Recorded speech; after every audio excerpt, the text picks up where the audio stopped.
Hello बच्चों, कैसे हो आप सब। स्वागत है आप सबका आपके अपने यूट्यूब चैनल फिजिक्स में सॉल्यूशन में। तो बच्चों, आज हम करेंगे हमारे मैथ का नेक्स्ट टॉपिक है हमारा कोऑर्डिनेट ज्योमेट्री।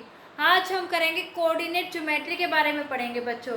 कोऑर्डिनेट ज्योमेट्री में कोऑर्डिनेट क्या होते हैं और इसमें आज हम मेन करेंगे बच्चों डिस्टेंस फार्मूला।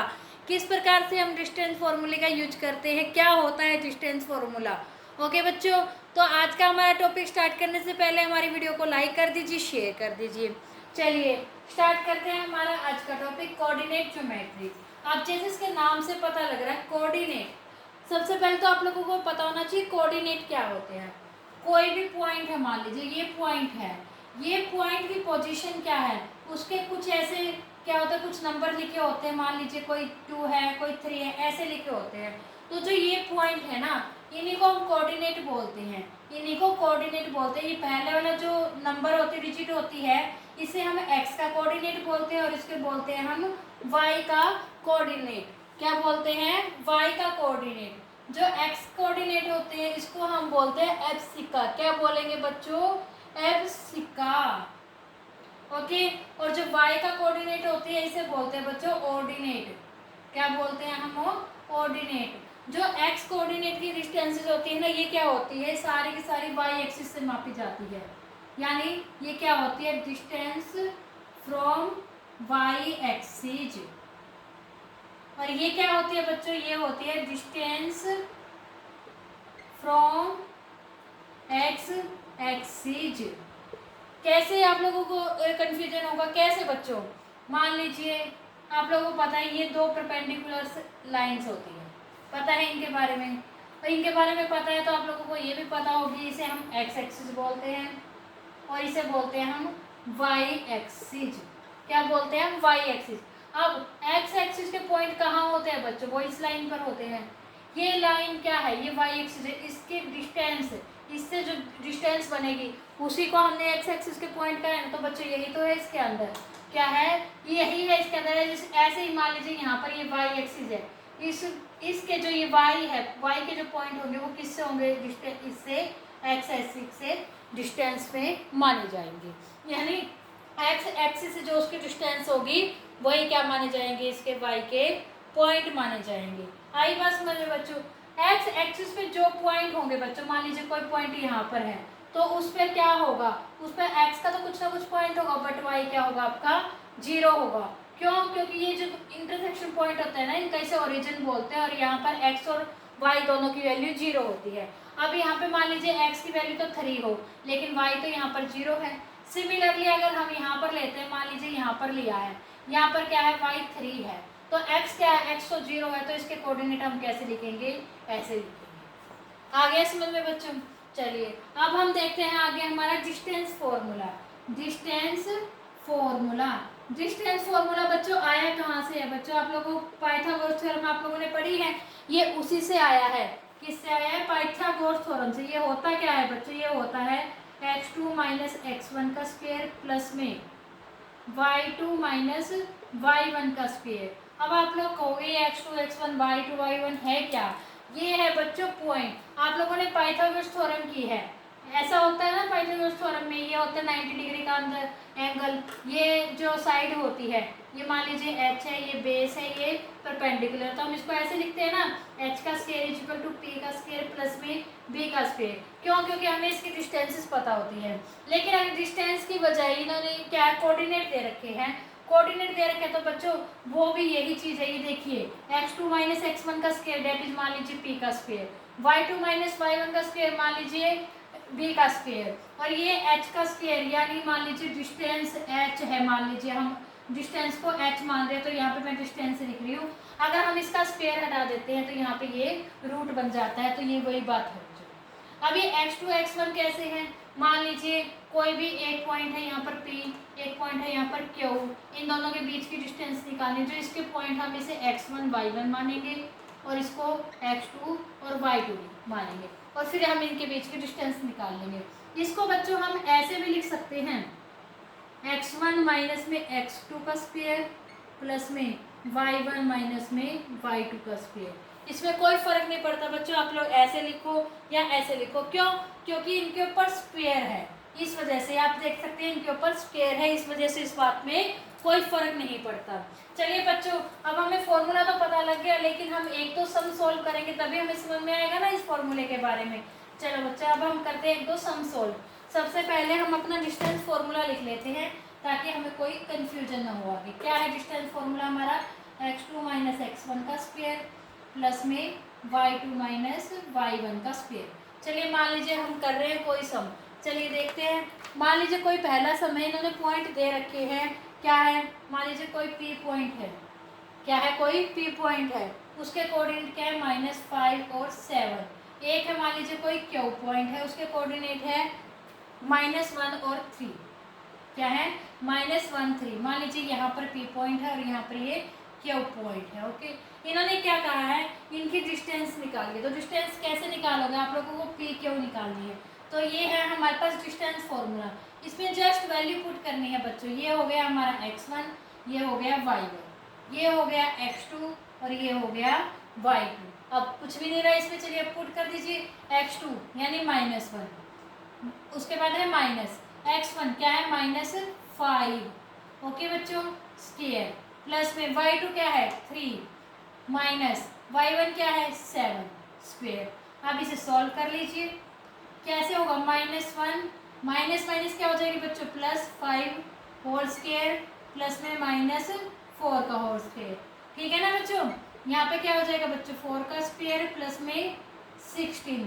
माइनस का स्क्वायर करेंगे तो बच्चों प्लस हो जाएगा ना, तो यहाँ पर क्या आ जाएगा? 16 + 16 = √32। आप इसे यहाँ भी छोड़ सकते हैं और इसे आगे अगर आप और छोटा करना चाहे, डेट्स में इसके फैक्टर वगैरह बनाकर कुछ स्क्वायर की टर्म आती है उसे हम बाहर निकालना चाहे तो निकाल सकते हैं, वरना यहाँ पे भी हम इसे छोड़ सकते हैं। तो बच्चे इस तरह से क्या हो जाएगी? ये हमारी √32 है, इन दोनों पॉइंट्स के बीच की डिस्टेंस हो जाएगी। आगे बात समझ में बच्चों?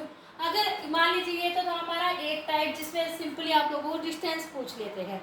अब मान लीजिए सेकंड टाइप का क्वेश्चन कुछ ऐसा है, वो लोग हमें कुछ पॉइंट्स दे देते हैं। मान लीजिए ए पॉइंट है एक जिसके कोऑर्डिनेट है 1 5। मान लीजिए एक पॉइंट है बी, इन्होंने क्या कहा? इसके कोऑर्डिनेट है 2 3। एक पॉइंट है सी, इसके कोऑर्डिनेट है -2 -11। इन्होंने क्या कहा है? ऐसे उन्होंने 3 पॉइंट दे दिए। इन्होंने क्या कहा है? आप लोग बताइए क्या ये पॉइंट कोलिनियर है? क्या है? कोलिनियर है।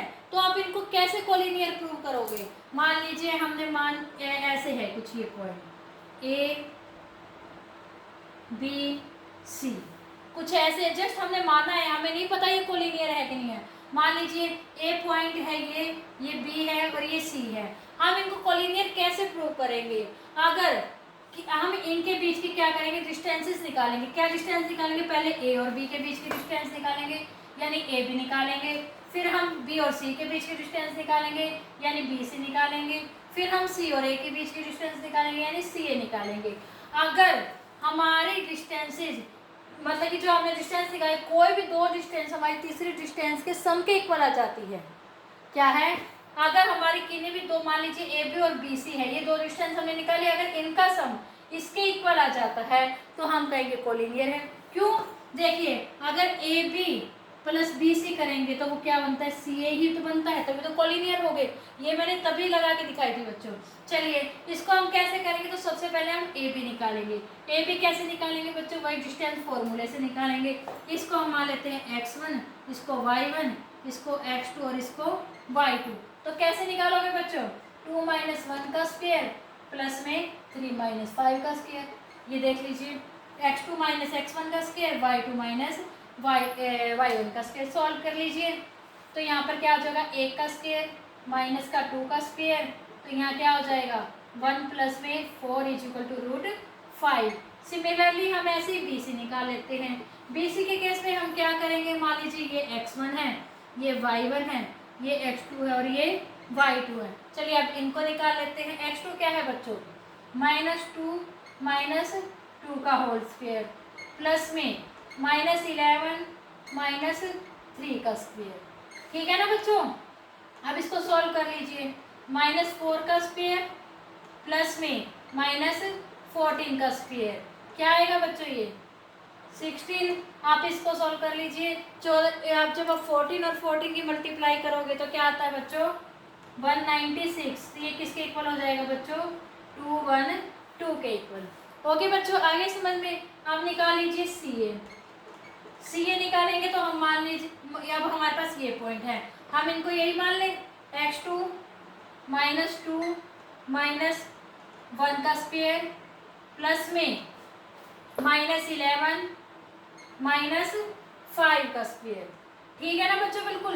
ये देखिए हमने इसे x2 माना था, -2 -1 का स्क्वायर -11 -5 का स्क्वायर। आप इसे भी x2 x1 y2 मान सकते हैं। क्यों? क्योंकि मैंने आप लोगों को स्टार्टिंग में फॉर्मूला लिख के बताया था, x2 x1 करें या x1 x2 करें एक ही बात है, तो इसमें कोई फर्क नहीं पड़ता बच्चों।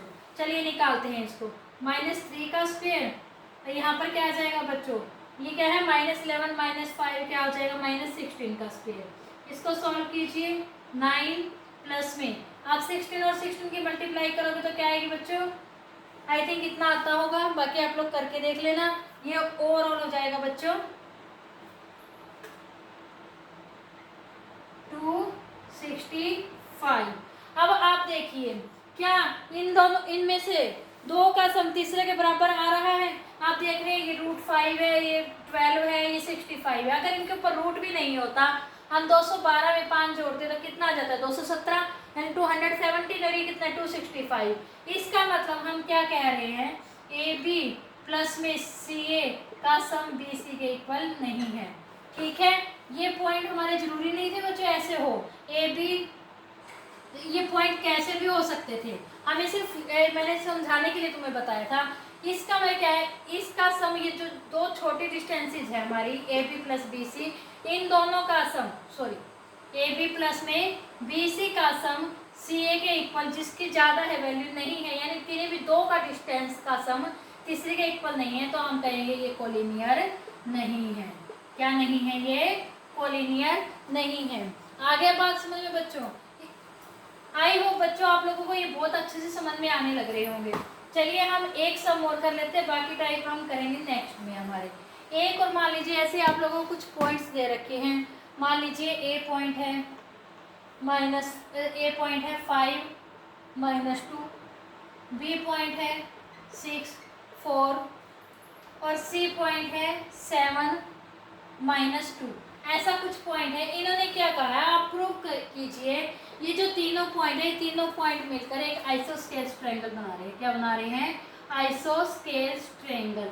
आइसोस्केल ट्रायंगल क्या होती है बच्चों? वो ट्रायंगल होती है जिसकी क्या होती है, दो साइड इक्वल होती है और एक साइड अलग होती है। यानी इसमें क्या होगा, अगर हम सिमिलरली लास्ट क्वेश्चन की तरह इसमें डिस्टेंसेस निकालें तो हमारी क्या होनी चाहिए? टू डिस्टेंस क्या आनी चाहिए? हमारी सेम आनी चाहिए, इक्वल आनी चाहिए, और एक डिस्टेंस क्या आनी चाहिए? डिफरेंट आनी चाहिए। इसमें भी हम बच्चों क्या करेंगे? ए बी निकाल लेंगे, बी सी निकाल लेंगे और सिमिलरली सी ए निकाल लेंगे। चलिए निकालते हैं बच्चों ए बी। ए बी कैसे निकालोगे? मान लीजिए ये x1 है, ये y1 है, ये x2 है और ये y2 है। इस तरह है तो वो क्या करेंगे हम? फिर से इसमें हमारा डिस्टेंस फॉर्मूला लगा देंगे। क्या होगा? 6 - 5 का स्क्वायर प्लस में 4 - -2 का स्क्वायर। सॉल्व कीजिए। 1 का स्क्वायर प्लस में 6 का स्क्वायर, डेट इज 1 प्लस में 36 इज इक्वल टू 37।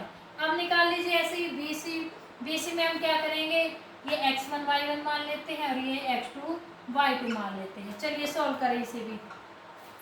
7 - 6 का स्क्वायर प्लस में -2 -4 का स्क्वायर। सॉल्व कीजिए। 1 प्लस में 6 का स्क्वायर यानी वही 37। अब हम देख रहे हैं हमारे दो साइड से इक्वल आ गया। तीसरी अगर अलग आ जाती है तो हम कहेंगे आइसोस्केल से। अगर तीसरी भी इक्वल आ जाए तो बच्चों क्या होगा? ये इक्विलेटरल होगा। चलिए हम तीसरी भी निकाल ही लेते हैं। सी ए 7 - 5 का स्क्वायर प्लस में -2 -2 का स्क्वायर। क्या आएगा बच्चों? 2 का स्क्वायर यानी 4 प्लस में -2 + 2 क्या हो जाएगा? 0, यानी ये क्या आएगा? 2। इसका मतलब क्या है? हमारी दो डिस्टेंस इक्वल है, तीसरी इक्वल नहीं है, तो जो गिवन पॉइंट है वो क्या है? एक आइसोस्केल ट्रायंगल को फॉर्म कर रहे हैं। आई होप बच्चों आप लोगों को आज का हमारा ये टॉपिक कोऑर्डिनेट ज्योमेट्री में जो डिस्टेंस फॉर्मूले से रिलेटेड कुछ सम मैंने आप लोग करके दिखाया, बहुत अच्छे समझ में आ गए होंगे। कोई डाउट है तो कमेंट सेक्शन में कमेंट करके आप लोग पूछ सकते हैं। और अगर आपको आज की हमारी वीडियो अच्छी लगे तो हमारी वीडियो को लाइक कीजिए, ज़्यादा से ज़्यादा शेयर कीजिए, हमारे चैनल को सब्सक्राइब कीजिए और बेल आइकन जरूर दबाना बच्चों, ताकि आपको हमारे आने वाली नेक्स्ट वीडियो जिसमें हम डिस्टेंस फॉर्मूला में से रिलेटेड और दूसरे टाइप के सम कुछ और सम करके देखेंगे, उसका नोटिफिकेशन आपको मिल जाए। तो बच्चों तब तक के लिए goodbye, take care, thank you so much बच्चों।